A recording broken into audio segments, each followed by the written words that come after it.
నిజమే. ప్రొఫెసర్ కోదండరాం చెప్పినట్టు అందరి ముఖంలా వెలిగే ఉంది. మైకు లేకుండానే మైదాన్ అంతా మార్మోగిపోయింది. టీఆర్ఎస్ అధినేత కేసీఆర్ అయితే ఈ వేడుకని జన్మ జన్మకు గుర్తు పెట్టుకుంటానని అన్నారు. ఇదొక అద్భుత దృశ్య కావ్యమని కొనియాడిండ్రు.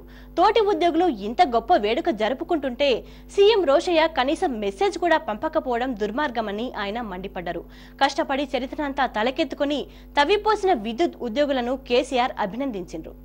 అణిచివేయబడ్డటువంటి కప్పివేయబడ్డటువంటి ఉద్దేశపూర్వకంగానే పడ్డటువంటి తెలంగాణ అనేక విషయాలను ఇటీవల కాలంలో చాలా సంస్థలు చాలా మిత్రులు బయటికి తెస్తా ఉన్నారు. రఘు గారు నాకు కలిసినప్పుడు చెప్పారు, హైదరాబాద్ స్టేట్ ఎలక్ట్రిసిటీ బోర్డు ఎప్పుడో 1910లోనే స్టార్ట్ అయిందండి. మనకి ఇలా 2010 అక్టోబర్లో ఖచ్చితంగా మనకు 100 సంవత్సరాలు అవుతున్నాయి. ఇది ప్రభుత్వాలు ఎట్లాగూ చేస్తలేవు, కానీ ఉద్యమం ఉధృతంగా సాగుతున్న ఈ సమయంలో తెలంగాణ ప్రజలకు ఈ విషయాన్ని చేరవేయాలనే ఉద్దేశంతో, దేశ ప్రజానికానికి కూడా తెలియజేయాలనే ఉద్దేశంతో ఈ సమావేశం ఏర్పాటు చేస్తున్నాం, మీరందరూ రావాలని చెప్పారు. ఎట్లా దొరికింది మీకు రఘు గారు అంటే, వారి మిత్ర బృందం పడ్డ శ్రమ, చేసినటువంటి కృషి ప్రయాస తక్కువది కాదు.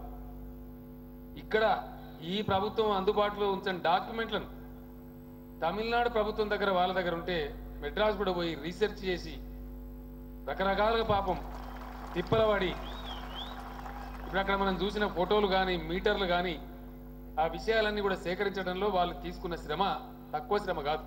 రఘు గారు మిత్ర బృందం ఎంత గొప్ప కృషి చేసి దీన్ని సాధించారో, దీన్ని వెలుగులోకి తెచ్చారో, అంతే పట్టుదలతో మీరు ఇంతమంది ఈరోజు ఈ కార్యక్రమానికి వచ్చి ఇంత గొప్పగా, ఇంత ఆవేశపూరితంగా, ఇంత కమిట్మెంట్తోని పాల్గొంటున్నారంటే ఇంకా తెలంగాణ ఉద్యమానికి, తెలంగాణ రాష్ట్రం ఏర్పడడానికి డోకా లేదని చెప్పుకుని మనం చేస్తా ఉన్నాను. పెద్దలు దత్తాత్రేయ గారు చాలా చక్కగా చెప్పిండ్రు. సాధారణంగా ఉద్యోగుల సమావేశానికో కార్మికుల సమావేశానికో పోతే పలానా మా స్కేల్ కానీ, మా ప్రమోషన్ కానీ, మా సమస్య కానీ అని జనరల్గా చెప్తా ఉంటారు. కానీ ఏ ఒక్క ఉద్యోగి కూడా అసలు ఆ విషయాలే ప్రస్తావించకుండా కేవలం మా తెలంగాణ మాకు కావాలి అంటున్నారు. దత్తాత్రేయ గారికి తెలియని విషయం కాదు, వారు నాకన్నా సీనియర్ నాయకులు, అనుభవజ్ఞులు.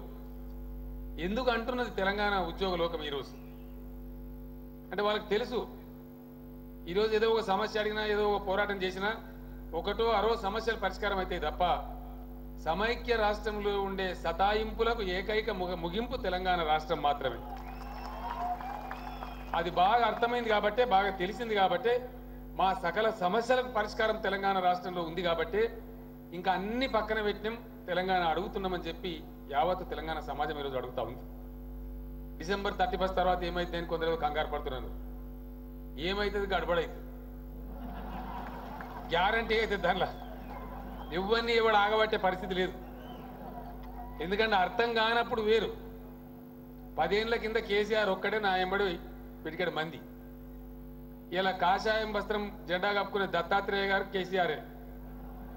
మా ఎర్ర జెండా మిత్రులు నా నారాయణ గారు, మా సంధ్య గారు, మా సూర్యం గారు, వాళ్ళందరూ కేసీఆర్లు అయిపోయి కూర్చున్నారు. 10 ఏళ్ల కింద ఒకే ఒక్క మనిషిలాగా నేను కనిపించాను. కానీ ఈరోజు తెలంగాణ యావత్తు నా ముందు కూర్చున్న ఈ మానవ సముద్రం అంతా కూడా మీరందరూ కేసీఆర్లే అయి కూర్చున్నారు ఇలా. కాబట్టి ఇంకా ఈ ఉద్యమానికి డోకా లేదు. ఇది ప్రజల ఉద్యమం అయిపోయింది. ప్రజలు వదిలడానికి సిద్ధంగా లేరు. వాస్తవానికి ఈ ఉత్సవాలను ప్రభుత్వం నిర్వహించారు.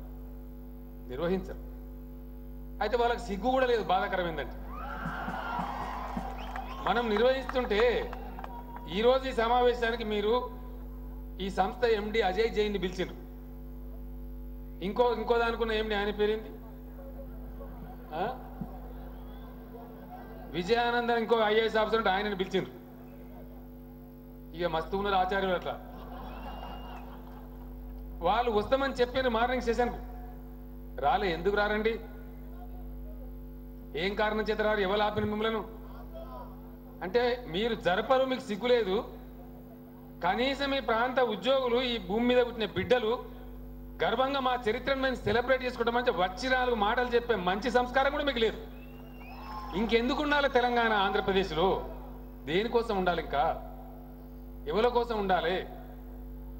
ఇంత ఉద్యమం జరిగే ఈ క్రమంలో జరుగుతున్న ఈ శతాబ్ది ఉత్సవాలకు వచ్చి పాల్గొనే సంస్కారం మీకు లేదు. ఇంటెలిజెన్స్ లేదా? ఈ ఇంద కూడా ఉన్నారు బోలెడంత మంది ఇంటెలిజెన్స్ పోలీసులు. ముఖ్యమంత్రికి తెలియదా మన అమాయకుడా? ముఖ్యమంత్రికి తెలిసినప్పుడు ఆయనే చొరవ తీసుకుని, అరే రాండా బాబు, నేను పంపిస్తాను, నేను కూడా వస్తాను, నేను ఒక మంచి మాట చెప్తాను, నా ముందు మాట పంపిస్తాను, నా మెసేజ్ పంపిస్తాను అని చెప్పచ్చు. ఇన్ని కోట్ల మందిని పరిపాలించే ఇంత పెద్ద రాష్ట్ర ప్రభుత్వం ముఖ్యమంత్రికి ఉండాల్సినటువంటి సంస్కారం అది ఎక్స్పెక్ట్ చేస్తారు ప్రజలు. సంస్కారానికి బదులు సంకుచితమై హిమాలయం అంత ఎత్తున్నది కాబట్టి, మనం జరుపుకుంటే కనీసం ఓర్వలేని దుస్థితి ఉన్నది కాబట్టి మనం ఈరోజు మనమే జరుపుకున్నాం. ఆ జరిపిన జరుపుడు ఎంత గొప్పగా ఉందంటే నా జీవితంలో ఈ ఘట్టం నేను మర్చిపోవాలని చెప్తా ఉన్నాను.